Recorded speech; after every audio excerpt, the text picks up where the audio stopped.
2023년 올 한 해 국내 증시 키워드를 딱 하나만 꼽으라면 단연 배터리 종목의 상승이라고 할 수 있을 텐데요. 에코프로를 비롯해서 수많은 배터리 종목이 많으면 10배, 적어도 서너 배는 올랐잖아요. 꼭 나만 없죠, 이런 종목은. 물론 지금은 고점 대비 좀 빠지긴 했지만요. 그럼에도 배터리 투자로 돈 번 분들 많은 것 같습니다. 그럼 한국 주식시장에 배터리만 있었냐? 그런 건 아니죠. 한국을 떠받치는 산업인 반도체도 있었습니다. 근데 주가로 볼 땐 삼성전자, SK하이닉스 이런 큰 회사보다 여기에 장비, 소재 납품하는 회사 주가가 더 확 올랐어요. 그 중에서도 선두주자를 꼽으라면 한미반도체가 있습니다. 한미반도체 주가는 올 초만 해도 만원 선이었는데 11월 장중한테 67,900원까지 올랐으니까 고점 기준 5배나 급등했습니다. 배터리 못지 않았죠? 인공지능 산업이 커지면서 수혜를 많이 볼 것 같다는 기대 때문인데 그 얘기는 조금 뒤에 하기로 하고요. 여기까지만 보면 모두가 해피한데 이 주가 상승의 딴지, 아니 동의를 못한 분이 있었어요. 올 한 해 배터리 종목만큼 뜨거웠던 배터리 아저씨 박순혁 작가입니다. 이분이 한미 반도체를 콕 집어서 이런 주식이야말로 진짜 거품주다 하고 저격했죠. 다른 분도 아니고 개인 투자자분들의 열광적인 지지를 받는 핀플루언서가 대놓고 저격을 하니까 회사 측이 발끈해서 박순혁 작가를 고소하는 데 이릅니다. 한미 반도체가 어떤 회사길래 거품 논란이 일 정도로 주가가 많이 올랐고 사람들은 이 회사에 무엇을 기대하고 또 무엇을 우려하는지 이번 대기만성스에서 알기 쉽게 풀어서 설명을 해보겠습니다.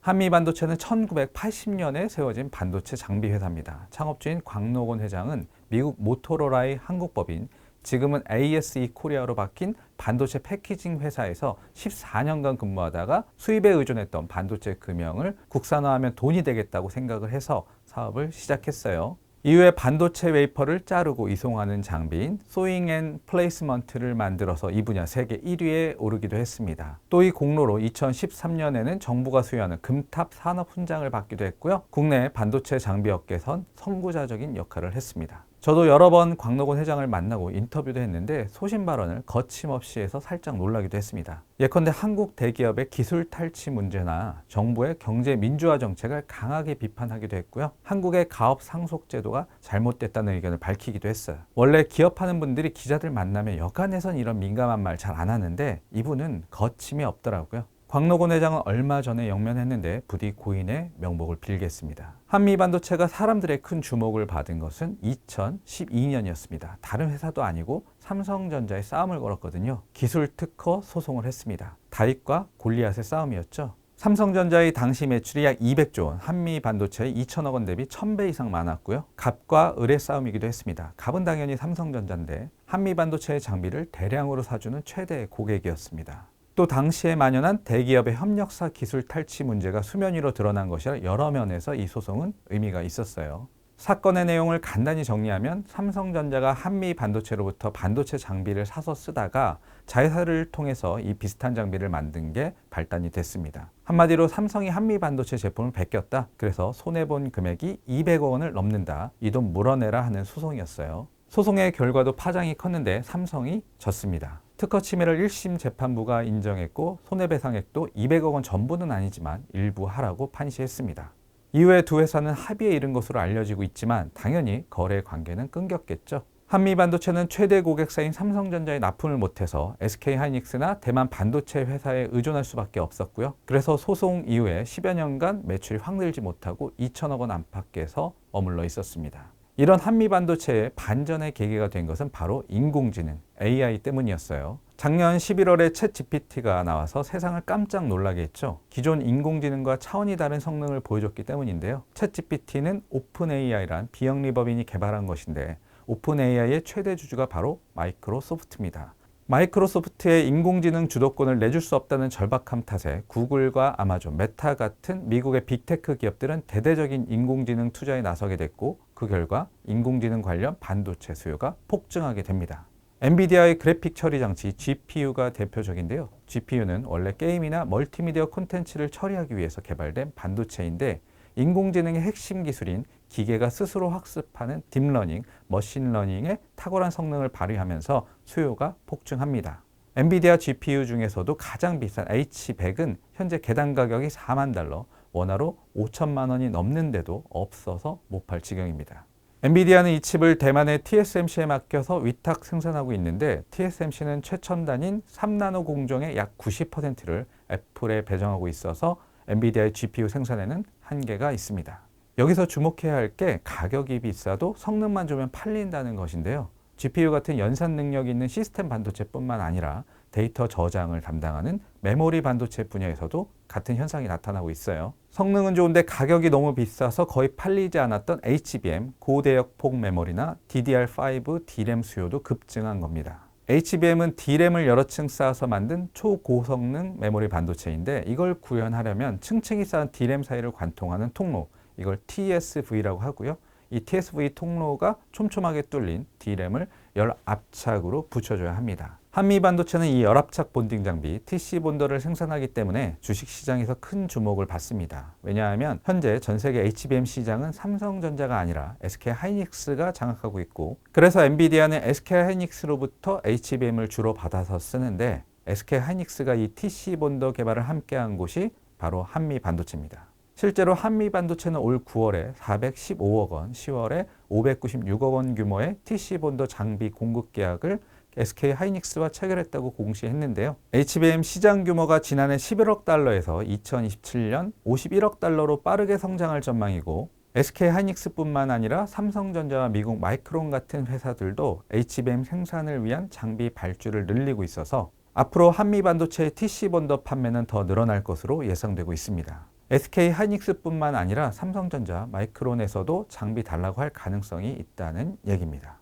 더 긍정적인 것은 한미 반도체의 장비가 메모리 반도체 생산 공정뿐만 아니라 시스템 반도체 공정까지 들어갈 수도 있다는 건데요. 현재 TSMC가 쓰는 반도체 패키징 장비는 주로 대만의 ASE, M코 같은 곳으로부터 받죠. 근데 TSMC의 고객사인 엔비디아가 자기들 GPU에 SK하이닉스의 HBM까지 패키징해서 한꺼번에 달라고 하고 있습니다. 그래서 TSMC가 직접 한미 반도체의 TC 본더를 구매하지 않을까 하는 기대감도 있는 겁니다.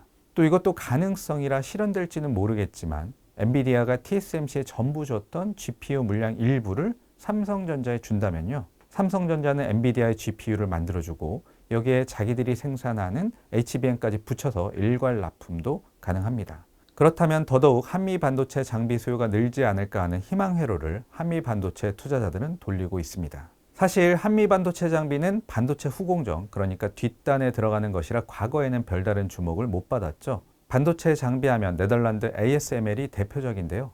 이 회사가 만드는 노광 장비는 대당 수천억 원이나 하는데도 사려면 번호표 뽑고 기다려야 하죠.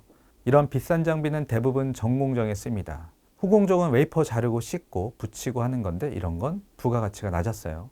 그런데 요즘은 반도체가 3나노, 2나노 이런 식으로 점점 미세 공정으로 가면서 더 이상 미세해지기가 어렵게 됐습니다. 이렇게 앞선 기술을 갖기 위해선 몇십조 원을 투자해야 해서 투자비도 많이 들고 기술이 어려워지면 불량도 많이 나기 때문인데요. 그래서 미세 공정 말고 다른 걸 개선해보자 하면서 업계가 주목하고 있는 게 후공정인 패키징 분야입니다. 선을 잇고 붙이고 하는 게 패키징이죠. 특히 인공지능을 구현하려면 커다란 데이터 덩어리가 왔다 갔다 하면서 열을 많이 내는데, 그래서 반도체와 기판, 반도체와 반도체 사이를 잘 붙이는 본딩 기술에 엄청난 투자가 이루어지고 있어요. 여기에 하나가 더 있습니다. 한미 반도체가 국내에선 유일한 EMI 차폐 장비를 만드는데 이 시장도 폭발적으로 성장할 여지가 있습니다. EMI 차폐란 반도체 칩의 전자파 간섭을 막아주는 기술입니다.